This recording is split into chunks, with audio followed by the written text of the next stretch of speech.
एक पंडित जी रोजाना रामायण कथा सुनाते थे। लोग बहुत आनंद विभोर होते। पंडित जी का रोजाना का नियम था, कथा शुरू करने से पहले बोलते, आइए हनुमंत जी बिराजिए। हनुमान जी का आह्वान करते थे और फिर प्रवचन करते थे।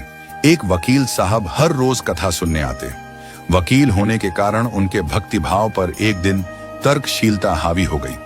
वकील साहब ने पंडित जी से पूछा, महाराज जी, आप रामायण की कथा बहुत अच्छी कहते हैं, हमें बड़ा रस आता है, परंतु आप जो गद्दी प्रतिदिन हनुमान जी को देते हैं, उस पर क्या हनुमान जी सचमुच विराजते हैं? पंडित जी ने कहा, हाँ, ये मेरा व्यक्तिगत विश्वास है कि राम कथा हो रही हो तो हनुमान जी अवश्य पधारते हैं। वकील ने कहा, महाराज, ऐसे बात नहीं बनेगी। हनुमान जी यहाँ आते हैं, इसका कोई सबूत दीजिए।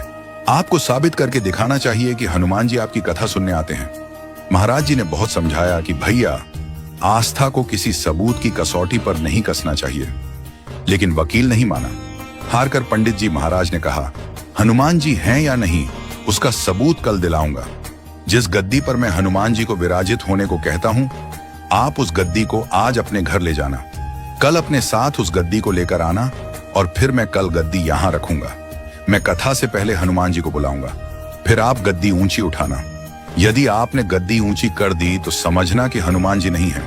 पंडित जी ने कहा, हम दोनों में से जो पराजित होगा वह क्या करेगा, इसका निर्णय भी कर लें।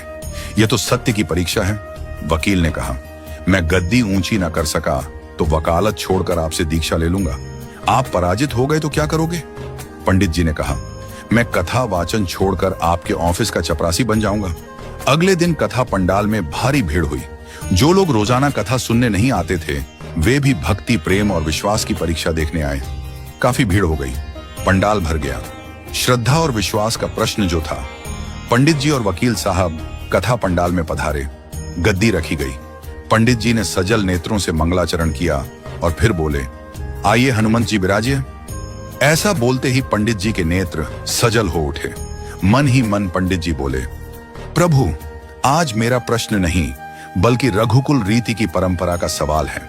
मैं तो एक साधारण जन हूं, मेरी भक्ति और आस्था की लाज रखना। फिर वकील साहब को निमंत्रण दिया गया, आइए गद्दी ऊंची कीजिए।